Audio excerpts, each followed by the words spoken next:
Wayne, it's such an honor to be asked to speak today and to share the stage with Jerry Rainey and Tommy Watson and Jeff Constantine and, of course, Pat. I will say this, it's very hard to follow Pat. I've complained about that to her a couple of times. I was feeling kind of bad about myself until Vince Gill sang that song before Jerry had to get up, so I'm feeling actually a lot better. He had the tougher act to follow in some ways. But Pat Ward has not been Diana's friend and Wayne's friend, the friend of this family, but she has been a leader, a point person, and Pat, you've done so much to make a difference for, not just for the family, but for all of us who have been involved in this and touched by this unexpected thing. As I begin to speak, I am reminded there is a little pressure because Wayne, when I talked to him the other day, he told me that there's the buzzer on his chair, and if I go too long, the beep will come. So I've got to try to move along. One of the things I want you to do is I want you to try to go back in your mind to that first time that you met Diana. Now, some of you, I've talked to a lot of people about Diana this past week, and some remember where it was and all that. Others, she just seemed like she was always there. But I want you to think about that just a little bit. Where were you? What was it like? At least your first memory of Diana. What's kind of the inscape of that memory that got everything started with you and Diana? Because, you see, every relationship begins with some kind of introduction, some very small little conversation. And then the relationship takes off and it has its own shape and its own form. I mean, there's Bobby. He was 18 months younger than Diana, so from the moment he was born, Diana was there. And there was a cute little picture of Diana when she was a little girl. She looked so sweet, so precious. There's even a picture where they actually got the two of you to smile together at the same time. That was very nice. And actually, she was many times very sweet and kind to Bob, or as she called him, Bobby, or Dirty Kitty, or whatever. But there were other moments. And, he was talking about how they started in the Chicago area, then they moved out to Idaho, and they'd come back to Illinois for the summers. And they had these long trips out west where Bobby and Diana shared the back seat for the entire time. Now, I really wish we had some recordings of those conversations as they enjoyed the beautiful world, because Diana could get very excited about beauty, but they were brother and sister, and I'm sure there were those moments where they had some interesting conversations. It wasn't in the car, but there was a moment where Diana going at him escalated so much he actually slapped her. He got a quick lecture about that and was explained that a man was to treat a woman like a gentleman. But I think the fact that he actually took some action when she was going at him, that kind of changed the respect level, and that was the last time that ever escalated to that point. But Bobby is her brother. None of us had that relationship with her. Then there's Gary. Gary was Diana's classmate. And he has some interesting stories about Diana at school. It made me feel a little more comfortable about my years in high school. She was kind of an interesting personality. And it was while they were working on the project that she met Wayne, Gary's brother. She disappeared. She wasn't working on the project anymore. Diana's attention didn't always stay focused on the thing at present. So all of a sudden she was gone, and she was in Wayne's room and had discovered that he had a 45 collection. Now, I know some of you are young. You're going, what's a 45 collection? We're talking about guns? No, we're talking about records. They're kind of the small single record. It had the big old hole in the middle. Wayne had a massive set. They were, because even before he became a CPA, he was a CPA. So they were all listed and cataloged and organized. And Diana was very impressed with his record collection. And I think he was very impressed with her. It was hard not to be very impressed with Diana. And then there's Wayne. And when I think of Wayne as my friend, I think of Diana as my friend, but so often what I really think about is what I call that third friendship, where two people are together in such a way they are, and they were for me, and I think for most of us gathered, Wayne and Diana together. They had that special and unique rhythm. Pat's already alluded to that, but it was extraordinary. Then you have Eric and Kevin. No one else had Diana's mother. Oh, I know there's an argument there, because all of Kevin's and Eric's friends go, well, she was my mother too. Because if you got to know Kevin and Eric and were at their house, and were willing to share with Diana. She was eager to step into the sharing, and she was eager to be your mom. And that was a very delightful thing because she understood you and listened and supported you and was in your corner. And then those of us who are adults and who've been with her for a long time, there are others who didn't meet her here at Otter Creek but met her in other arenas. I just want you to kind of focus on where that was. And the reason I ask that is because one of the things that strikes me is you could have one conversation with Diana and she'd be unforgettable to you. I was talking to Laurie Tucker. And Laurie had been a member at this church, and she got married to Jerry, and Laurie was pregnant with Gracie over 16 years ago now.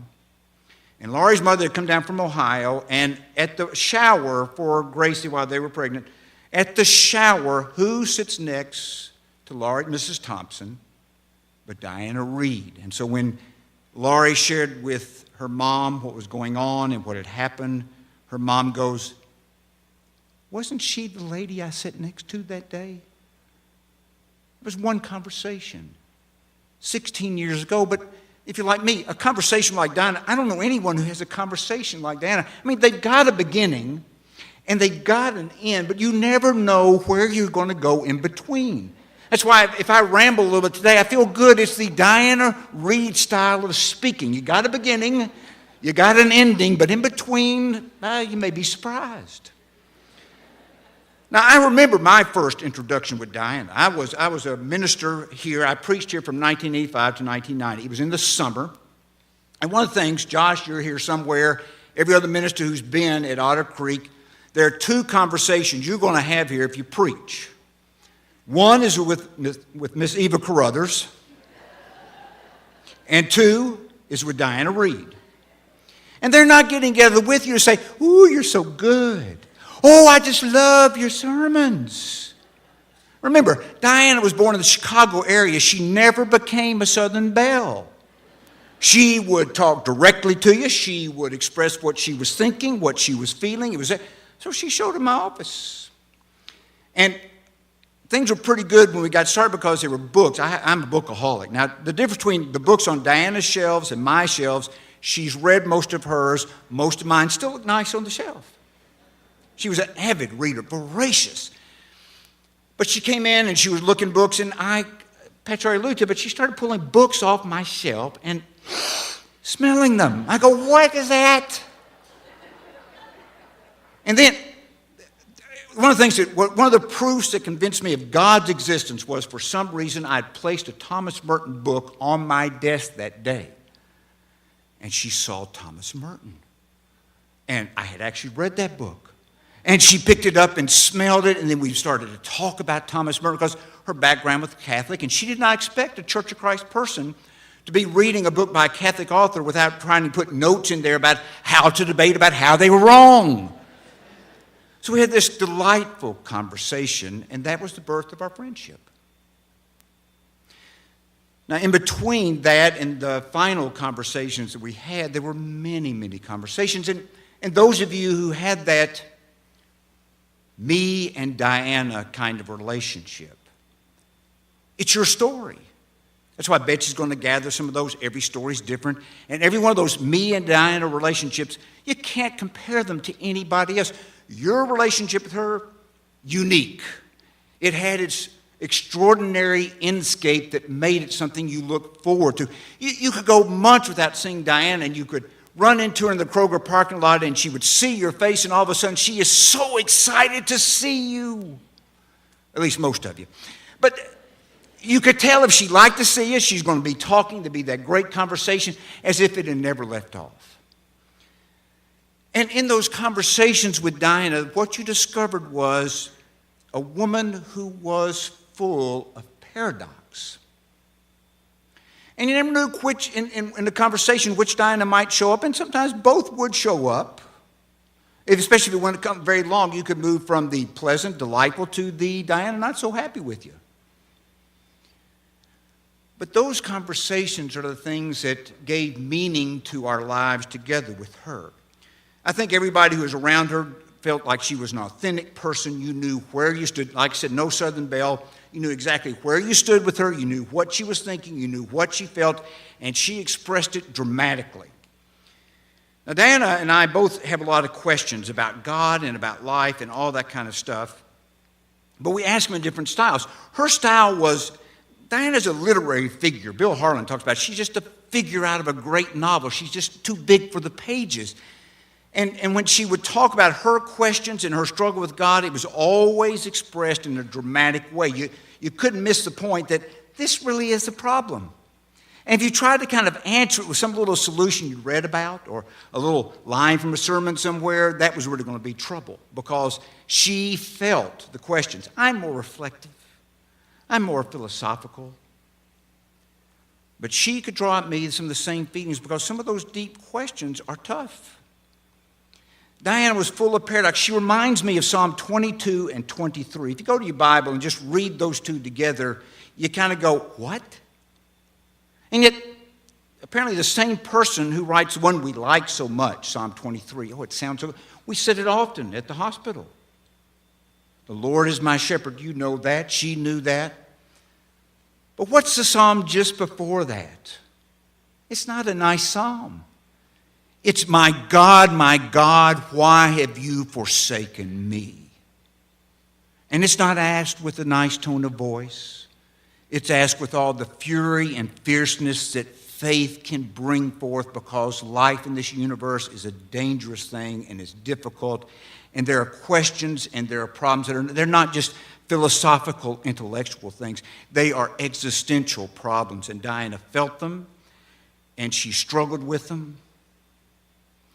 And yet at the same time, you could have that kind of feeling and then you could move into more of that Psalm 23. If you go to Diana's kitchen, there on the counter would be a prayer book, the Common Prayer, the Bible. There would be a reader of Catholic daily devotionals. She believed in prayer. She didn't understand it. I don't understand it. If you think you do, that's an interesting idea. I find myself puzzled. I don't understand. I don't understand prayers the last 2 weeks and where we've ended up. I don't understand. And I've had people go, well, one of these days I'll have to ask God. And I go, even if I had that kind of conversation with God, my brain is still not going to be capable of containing the answer. But Diana could put the question in a way that you felt. And for especially a lot of Kevin and Eric's friends, I think Diana was the first adult that gave them permission to ask questions about what they were hearing preached, what they were hearing from some Bible teacher who was well-intentioned. In her, they found that you can ask questions and still be a faithful person. As that story unfolded in your relationship, there just were all kinds of things that would happen as you're with Diana. She drew things out in you, and you would draw things out in her, and that's what gives you all the great stories. Pat has already mentioned that there's not enough time to cover the stories, and so I'm not going to really try to do that. But I want to go back to my story with Diana. One of the things that happened a few years ago, and Wayne, you're the accountant, you keep track of such things. I'm not sure when we first started the Wednesday night prayer group. We called it a prayer group at first. We did pray. I mean, at the end of the group, we would pray. So really, technically, we were telling the truth. But it was a group of guys. Matt was in the group originally. Jeff was in the group. Tony Ross, who's out of town right now, is in the group. Bill Harlan is now in the group. And we get to be with Wayne. We love being with Wayne. It just was always great to be with him. And Diana, at first, when we got started the group, she would come by and go through, and she'd say hello. But as the group went on, she would kind of linger a little longer. And finally, we just adopted her. Wayne, I think she liked the ratio of women to guys. And she would be in the middle, whether they were talking sports, and I'm not a sports guy. Everybody else around the table, they're sports. But Diana, she knew sports. She could be arguing about whatever detail was being discussed, sports or movies or TV shows. She was mad at me because I had not watched the last season of Mad Men. She wanted to talk about it. There was just all kinds of things. And so when she was not able to be there, we all really missed her. Now, I think I told you we ended with prayer. There was one night where I think I was the one who asked her, because there's something a little bit devilish about me. For somebody who one time was a preacher, there's just this strange part of me that comes out every once in a while. And so I suggested that Diana have our closing prayer. Remember that night, Wayne? So she was kind of timid about it, but we said, sure, it's fine, no problem. And she starts to pray, and Diane had an interesting way to start her prayers. And for some reason, when she started, Wayne got tickled. Now, when Wayne gets tickled, he doesn't just get tickled just a little bit. He gets tickled. And suddenly, and we're holding hands around the table, and suddenly I'm stretched out holding Wayne's hand. I'm also holding Jeff's hand, I think. And now Jeff is laughing. And suddenly everybody's laughing, and we're laughing hard. And then Diana breaks out in laughter. We never finished the prayer that night. And I told Jeff today, when he stands up in front of you, he's supposed to remember that night. And we'll see how well he does in getting done with that prayer today.